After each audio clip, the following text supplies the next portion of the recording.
don't know whether the pandemic started in a lab in Wuhan or evolved naturally, but we should want to know. 3 million people have died from this pandemic, and that should cause us to explore all possibilities.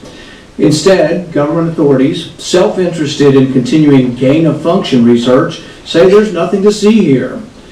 Gain-of-function research, as you know, is juicing up naturally occurring animal viruses to infect humans. To arrive at the truth, the U.S. government should admit that the Wuhan Virology Institute was experimenting to enhance the coronavirus's ability to infect humans. Juicing up superviruses is not new. Scientists in the U.S. have long known how to mutate animal viruses to infect humans. For years, Dr. Ralph Baric, a virologist in the U.S., has been collaborating with Dr. Shi Zhengli of the Wuhan Virology Institute, sharing his discoveries about how to create superviruses. This gain-of-function research has been funded by the NIH. The collaboration between the U.S. and the Wuhan Virology Institute continues. Doctors Baric and Shi work together to insert bat virus spike protein into the backbone of the deadly SARS virus, and then use this man-made supervirus to infect human airway cells. Think about that for a moment. The SARS virus had a 15% mortality. We're fighting a pandemic that has about a 1% mortality. Can you imagine if a SARS virus that's been juiced up and had viral proteins added to it, to the spike protein, if that were released accidentally? Dr. Fauci, do you still support funding of the NIH funding of the lab in Wuhan? Senator Paul, with all due respect, you are entirely and completely incorrect that the NIH has not ever and does not now fund gain-of-function research in the Wuhan Institute. Do they fund Dr. Baric? We do not fund. Do you fund Dr. Barrick's gain-of-function research? Dr. Baric does not do gain-of-function research, and if it is, it's according to the guidelines, and it is being conducted in North Carolina. You don't think inserting a bat virus spike protein that he got from the Wuhan Institute into the SARS virus is gain-of-function? That is not a minority, because at least 200 scientists have signed a statement from the Cambridge Working Group saying that it is gain-of-function. Well, it is not. And if you look at the grant and you look at the progress reports, it is not gain-of-function, despite the fact that people tweet that. So do you still support sending money to the Wuhan Virology Institute? We do not send money now to Wuhan Virology. You support sending money. We did, under your tutelage. We were sending it through EcoHealth. It was a sub-agency and a sub-grant. Do you support the money from NIH that was going to the Wuhan Institute? Let me explain to you why that was done. The SARS-CoV-1 originated in bats in China.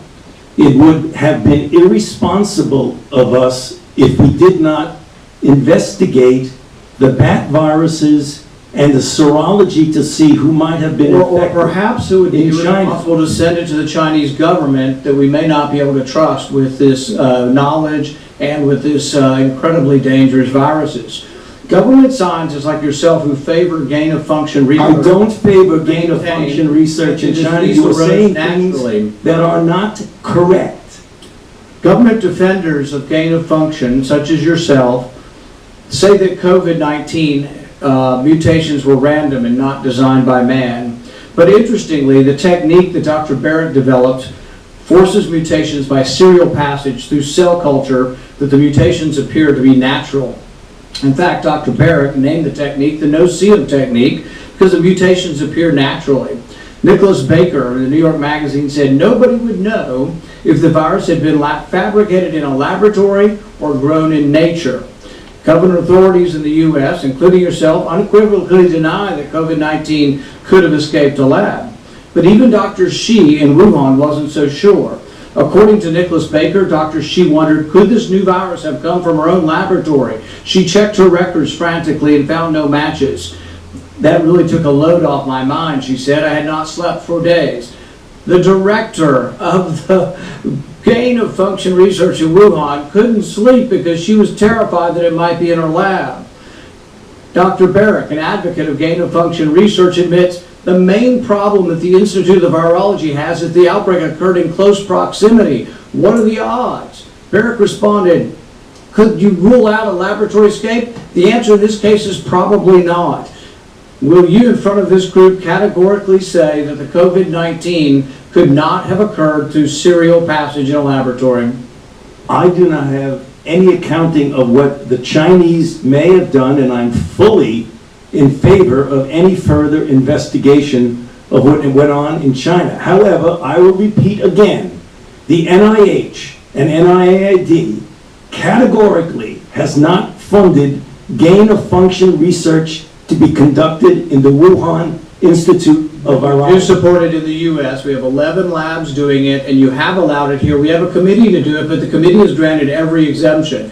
You're fooling with Mother Nature here. You're allowing superviruses to be created with a 15% mortality. It's very dangerous, and it was a huge mistake to share this with China, and it's a huge mistake to allow this to continue in the United States. And we should be very careful to investigate where this virus came from. I fully agree that you should investigate where the virus came from, but again, we have not funded gain-of-function research on this virus in the Wuhan Institute of Virology, no matter how many times you say it. There was research done with Dr. Shi and Dr. Barrett. They have collaborated on gain-of-function research where they enhanced the SARS virus to infect human airway cells, and they did it by merging a new spike protein on it. That is gain of function. That was joint research between the Wuhan Institute and Dr. Barrett. You can't deny it. Senator Paul, your time has expired. Dr. Fauci, I will let you respond to that when we need to move on.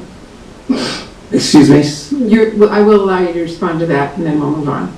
Yeah, I mean, I just wanted to say, I don't know how many times I can say it, Madam Chair. We did not fund gain-of-function research to be conducted in the Wuhan Institute of Virology. Thank you. Senator Schmidt.